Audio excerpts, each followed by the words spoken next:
ተነባቢው The Guardian የኢትዮጵያን የፕሬስ ነጻነት በተመለከተ ሰፊ ዘገባን አሰራጭቷል። በዘገባው በርካታ ጋዜጠኞች መታሰራቸውን፣ መሰደዳቸውን፣ ሁለቱ ደግሞ መገደላቸውን አመልክቷል። የአውሮፓ ህብረትን ጨምሮ በርካታ ሀገራትም የኢትዮጵያ ፕሬስ ነጻነት እንደሚያሳስባቸው ገልጸዋል። ይህ በእንዲህ እንዳለ ግን ከአንድ ወር ገደማ በፊት ፓርላማ የጋዜጠኞች ጉዳይ የተነሳላቸው ጠቅላይ ሚኒስትር አብይ አህመድ በዩቲዩብ የሰራው ሁሉ ጋዜጠኛ አይደለም ሲሉ መናገራቸው ይታወሳል። እነዚህን ጉዳዮች በስፋት እንመለከታለን። አብረን እንቆይ።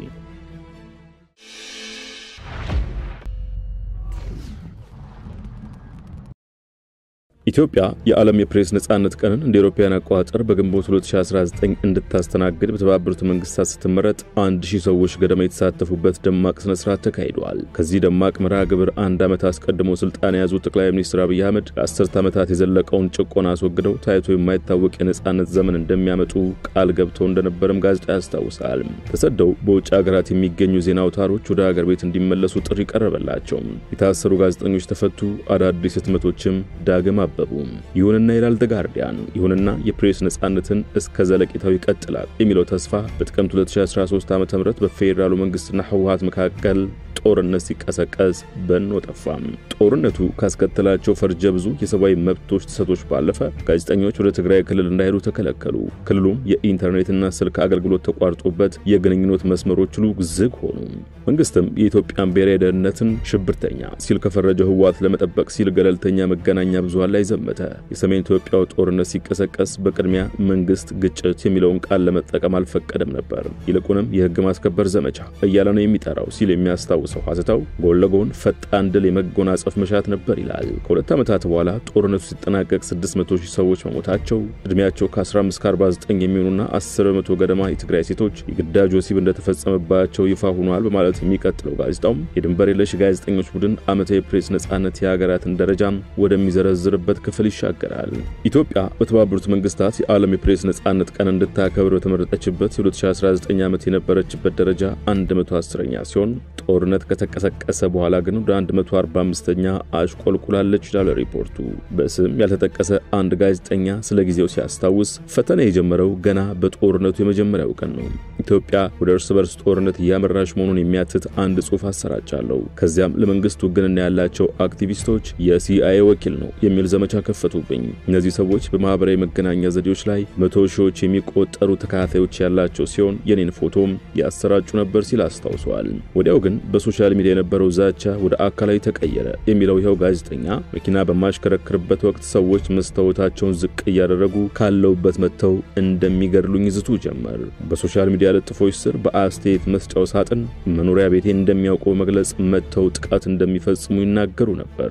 በመኪና ማቆሚያ በሬስቶራንት ብቻ በቀላሉ ኢላማ ውስጥ የምገባ ሰው ስለነበርኩ በእነዚህ ስፍራዎች ሁሉ እነዚህ ሰዎችን ተጋፍጫቸዋለሁ ይላል። እንደ ዓለም አቀፉ የጋዜጠኞች መብት ተከራካሪ ድርጅት CPJ ሪፖርት ከሆነ የሰሜን ኢትዮጵያው ጦርነት ከተቀሰቀሰ ወዲህ 53 ጋዜጠኞችና የመገናኛ ብዙሃን ባለሙያዎች ሀገር ጥለው ተሰደዋል። ቢያንስ 200 ጋዜጠኞች እንደታሰሩ ደግሞ የገለጸው ኢትዮጵያ የፕሬስ ነጻነት ተሟጋች ነው። የሰሜን ኢትዮጵያው ጦርነት በግጭት ማቆም ስምምነት ቢቋጭም መገናኛ ብዙሃን ሊጣለው ቀባ ቀጠለ እንጂ አላላም ይላል ይኸው የመብት ተሟጋች። CPJ ደግሞ 12 ጋዜጠኞች በእስር ላይ መሆናቸውን ይጠቅስና የኢትዮጵያን ከአፍሪካ ጋዜጠኞችን በማሰር የከፋ ዝርዝር ውስጥ እንድትገባ እንዳደረጋት ያትታል። ዳዊት ከበደ አሪያ የተባለው ትግራይ ቲቪ ጋዜጠኛን ጨምሮ 2 ባለሙያዎች መገደላቸውን ያመለከተው ዘገባው በመኖሪያ አካባቢ ግድያው ቢፈጸምም ማንቃታው እንደሳበ ግን አልታወቀም ባይ ነው። በትግራይ የድምጽ ወያነ ቴሌቪዥን ጣቢያ በድሮን ጥቃት እንደተመታ ቢገልጽም CPJ ግን ማጣራት እንዲደረግ ጠየቀ እንጂ ወንጀላ ውስጥ አልገባም ይላል። በርካታ ገለልተኛ መገናኛ ብዙሃን ጣቢያዎች ተዘግተዋል። የኢኮኖሚስትና ኒውዮርክ ታይምስ የኢትዮጵያ ወኪሎች ከሀገር ተባረዋል። ጋዜጠኛ ጎበዝ ኢሳይ ደግሞ ከሀገር ቢሰደድም በጅቡቲ በቁጥጥር ስር ውሏል። በአማራ ክልል ያለውን ግጭት ቢዘግብም የተመሰረተበት ክስ ግን በሽብር ነው ሲልም አመልክቷል። ጋዜጠኞች መብት ተከራካሪው CPJ ከአፍሪካ ከሳራ በታች ተወካይ ሙቱኪ ሞሞ ባለስልጣናት ሙጋች ዘገባዎችን ለማፈርና ጋዜጠኞችን በድፍን ክሶችና በጊዜ ወሰን ባልተገደበ ምርመራ በማካሄድ ለማሰር ሲሉ የጸረ ሽብር የጥላቻ ንግግር አዋጆችን ከአስቸኳይ ጊዜ ድንጋጌዎች ጋር ተጠቅመዋል ይላሉ። ለዚህም አንድ ምሳሌ ይጠቅሳል። አሚር አማን ኪያሮ የአሶሺየትድ ፕሬስ ቪዲዮግራፈር ነው። ለአውሮፓውያን አቆጣጠር በ2021 በኦሮሚያ ያሉ አማጽያንን አነጋግሮ ዘገባ ለማዘጋጀት ሂዶ ወደ መኖሪያ አዲስ አበባ ሲመለስ በቁጥጥር ስር ይውላል። ወቅቱ የሰሜን ኢትዮጵያው ጦርነት ወደ አዲስ አበባ የጠጋና አስቸኳይ ጊዜ አዋጅ የሚታወጀበት ነበር። አሚር ያለምንም ክስ ለ4 ወራት ታስሯል። የመንግስት ሚዲያዎች ሽብርተኛ በሚል ከተፈረጁት አማጽያን ጋር ይሰራል በማለት ሲከሱት ነበር። አሚር ግን ይናገራል። እኔ እንደ አንድ ገለልተኛ ጋዜጠኛ ሰዎችን አነጋግሬ መሬት ላይ ያለውን በሐቅ መሰነድ ፈልጋለሁ። ስራዬን በመስራቴ ብቻ ከፍተኛ ኃጢያት እንደፈጸመ ሰው አድርገው ሲሉ ነበር ሲል አስታውሷል። የተጋርዲያን ሀተታ ሲቀጥል ባለፈው ወር 9 የኢቢኤስ መገናኛ ብዙሃን ባለሙያዎች መታሰራቸውን ያስታውሳል። በመጋቢት 23 ቀን የአውሮፓውያን አቆጣጠር ከ5 ዓመታት በፊት ብርቱካን የተባለች እንስት በወታደሮች መደፈሯን የሚገልጽ መሰናዶ ይተላለፋል። በኋላም ይህች ሴት ያለችው ሐሰት መሆኑንና የጣቢያው መስራች ይቅርታ መጠየቃቸውን ያውሳል። ፖሊስ ግን ባለሙያዎችን የከሰሳቸው ከጽንፈኞች ጋር በመስራት መንግስት ለመገልበጥ በተደረገ የሽብር ወንጀል ነው ሲል አመልክቷል። አንድ ስሙ ያልተጠቀሰ አርታኢ አስተያየቱን ሲሰጥ መንግስት የሚፈልገውን ካላስተጋባ በተቃራኒው እንደ ቆምብ ተደርጎ ይወሰዳል። በየሳምንቱ በሰራናቸው ዘገባዎች ከመንግስት ቢሮዎች በኩል ደብዳቤ ደርሰናል ሲል ተናግሯል። እነዚህ ደብዳቤዎች የሚደርሱን ሐሰተኛ ዘገባ ስላሰራጨን ሳይሆን አንገብጋቢ ስለሆኑት ሀገሪቱ ስላሉት ግጭቶችና የዋጋ መናር የሚያመላክቱ ዘገባዎች ስለሰራን ነው ይላል። በኢትዮጵያ ያሉ ብዙ ጋዜጠኞች አሁን ላይ ግለ ሳንሶር ወይም ሰልፍ ሴንሰርሺፕ ውስጥ ገብተዋል የሚለው ይሄው ኤዲተር ገለልተኛ የሚባሉት ሚዲያዎችም መንግስት የሚያወጣቸውን መግለጫዎች ከመድገም ውጪ አዲስ ነገር እንደማይሰሩ አመልክቷል። ይህ ለምን ሆነ ስል ጠይቄያለሁ የሚለው አርታኢ ልጆች አሉኝ መኖር እፈልጋለሁ የሚል ምላሽ ሰጥተውኛል ይላል። የአዲስ ስታንዳርድ መስራች ጸዳል ለማ ፖሊስና የደህንነት ሰዎች ለመገናኛ ብዙሃን ባለሙያዎች የሰጠውን የህግ ከለላ ደጋግመው ይጥሳሉ ትላለች። አክላም የጅምላ ስርዓቱን፣ የጋዜጠኞች መሰወርን፣ ስም ማጥፋት ዘመቻውን፣ ስራዎቻቸውን ህገወጥ የማድረጉን የመንግስት የተቀናጀ ዘመቻ ከመከላከል አኳያ እዚህ ገባ የሚባል ለውጥ የለም። አዲስ ስታንዳርድ ከመንግስት ጋር በተደጋጋሚ ሽኩቻ ውስጥ እንደገባ የሚያትተው ጋርዲያን ለአውሮፓውያን አቆጣጠር በ2020 የዜና ክፍል ባልደረቦች ያለምንም ክስ ለ2 ወራት ታስረዋል። በ2021 ደግሞ መንግስት የዜና ክፍሉን ስራ ሙሉ በሙሉ ለ1 ሳምንት አግዷል። ባለፈው ዓመት ደግሞ ወደ አዲስ አበባ የሚገቡትን ሰዎችን በተመለከተ ዘገባ ለማጠናከር የተሰማሩት የቪዲዮ ክፍል ባልደረቦች ለ1 ቀን አስሯል ሲል አስታውሷል። ከ2 ሳምንቶች በፊት ደግሞ ፖሊስ የአዲስ ስታንዳርድ ቢሮዎችን የሰራተኞችን ቤት በመበርበር ኮምፒውተርና ስልኮችን ወስዷል። 3 ከፍተኛ የሥራ ኃላፊዎች ለጊዜው ሲያስር አንደኛው አካላዊ ጥቃት ተፈጽሞበታል ስትል ጸዳል ተናግራለች። አሁን እየሰራን ያለነው ልክ ሙሉ በሙሉ አስቸኳይ ጊዜ አዋጅ እንደተደነገገበት አይነት ነው። ይህ ቋሚ የፍራቻ ደመና ደግሞ ጋዜጠኞች አብረው እንዳይሰሩ የሚያደርግ የመተማመን ችግር አዋልዷል። የፈለከውን ያህል ግብአትና በጀት መድበህ ብታሰለጥናቸውና ብታስተምራቸው እንኳን እነርሱ ግን የሚያማትሩት ደህንነቱ የተረጋገጠ ስላላይ ነው ስትል ገልጻለች። የኢትዮጵያ መንግስት ባለስልጣናት በጋዜጣው አስተያየታቸውን እንዲያካፍሉ ቢጠየቁም ፍቃደኛ ሳይሆኑ መቅረታቸውን ዘገባው አመልክቷል።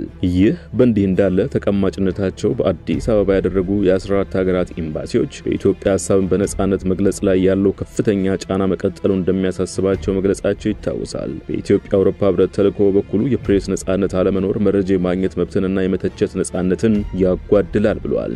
ኤምባሲዎቹና የአውሮፓ ህብረት ይህንን ያሉት ከሰሞኑ በመላው ዓለም የተከበረውን የዓለም የፕሬስ ነጻነት ቀን በማስመልከት በየፊናቸው ባወጡት መግለጫ ነው። ፈረንሳይ፣ ስዊድን፣ ኔዘርላንድስ፣ ዩናይትድ ኪንግደምና ኒውዚላንድ የተካተቱበት የ14 ሀገራት ስብስብ በኢትዮጵያና በመላው ዓለም ነጻ ደህንነቱ የተጠበቀና ገለልተኛ ጋዜጠኝነት አስፈላጊነትን በመግለጫቸው አስታውሰዋል። በመላው ዓለም ለሚገኙ ጋዜጠኞች ነጻነትና ደህንነት መጠበቅ ያላቸውን ድጋፍ የገለጹት ሀገራቱ በኢትዮጵያ አስተውለነዋል ያሉትን ወቅታዊ ሁኔታም አንስተዋል። በኢትዮጵያ ሐሳብን በነጻነት መግለጽ ላይ ያለው ከፍተኛ ጫና መቀጠሉ እንዳስተዋሉ የጠቀሱት ሀገራቱም ይህ ሁኔታ እንደሚያሳስባቸው በመግለጫቸው አስፍረዋል። በየትኛውም ቦታ የሚገኙ ጋዜጠኞች ጥበቃ ሊደረግላቸው እንደሚገባና የፕሬስ ነጻነት ሊከበር እንደሚገባም ሀገራቱ በጋራ ባወጡት መግለጫቸው ላይ አሳስበዋል። እንደ ፕሬስ ነጻነት ሁሉ የፖለቲካና የሲቪክ ምህዳር ክፍት መሆኑ ነጻና የበለጸገ ማህበረሰብን ለመገንባት ቁልፍ መሆኑንም ሀገራቱ አጽንኦት ሰጥተውበታል። በኢትዮጵያ የአውሮፓ ህብረት ተልዕኮም ያወጣው መግለጫ ይህንኑ አስተጋብቷል። የፕሬስ ነጻነትና በቂ መረጃ ያለው ህዝብ መኖር ለነጻ ለዲሞክራሲያዊና ሁሉን አቀፍ ማህበረሰብ ቁልፍ ናቸው ብሎ የአውሮፓ ህብረት እንደሚያምን በመግለጫው ላይ ተጠቅሷል። የኢትዮጵያ መንግስት የሚከተላቸው የልማት ግቦችና የኢኮኖሚ ማሻሻያዎችን ለማሳካት የፕሬስ ነጻነት ትልቅ ሚና ይጫወታል ያለው ተልዕኮው የፕሬስ ነጻነት እጦት መረጃ ማግኘት መብትንና የመተቸት ነጻነትን እንደሚያጓድል አመልክቷል። በከፍተኛ ስጋት ውስጥ ነው የሚከናወን ነጻና ገለልተኛ ጋዜጠኝነትን ለመከላከል የአውሮፓ ህብረት አሁንም ቁርጠኝነት ያለው መሆኑን መግለጫው አትቷል።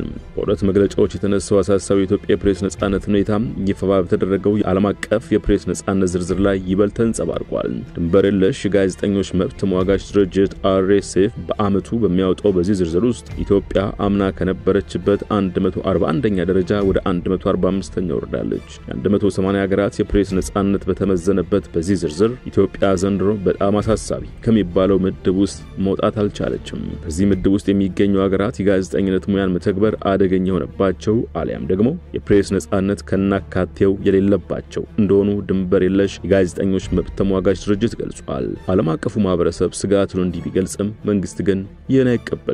ከመቼውም ጊዜ በላይ ሐሳብን በነጻነት የመግለጽ መብት የተረጋገጠበትም ጭምር እንደሆነ ጠቅላይ ሚኒስትር አብይ አህመድ በፓርላማ የተናገሩት ከአንድ ወር ገደማ በፊት ነበር። በዩቲዩብ የሚሰራ ሁሉ ጋዜጠኛ አይደለም ሲሉ ከፓርላማ ባሉ ደሳለኝ ጫኔ በኩል የቀረበላቸውን ጥያቄ ውድቅ አድርገው ነበር። ጦረኛ ግጭት ጨማቂ ጆሮ አልቦች ካሉ በኋላ ልክ እናስገባችኋለን በትጥቅ በሁለት ሳምንት 4 ኪሎ እንገባለን ቢጨምሩበት ግን እርሶም አይቀርሉት ነበር። በመሳደብ አይደለም ከዚህ አልፎ በኃይል የተመረጠን መንግስት መናት ሲጨመርበት ነው ጸብ የሚመጣው። ዩቲዩብ ላይ የተናገረ ሁሉ ጋዜጠኛ ሆኖ ጋዜጠኞች ታሰሩ ያሉት እንደዚህ ዘመን መቼም የኢትዮጵያ ህዝብ ይታዘባል። ከፓርላማም ውጭ እንዳሻው የሚናገርበት ዘመን ሁሉ ጉዳይ ፖለቲካ የሆነበት ዘመን ያለ አይመስለኝም። ውድ ሸገር ታይምስ ተከታታዮች ለዛሬ ያሰናዳንላችሁ ጥንቅር በዚሁ ተቋጭቷል። ስለተከታተላችሁን አመሰግነን። ጤና ይስጥልን።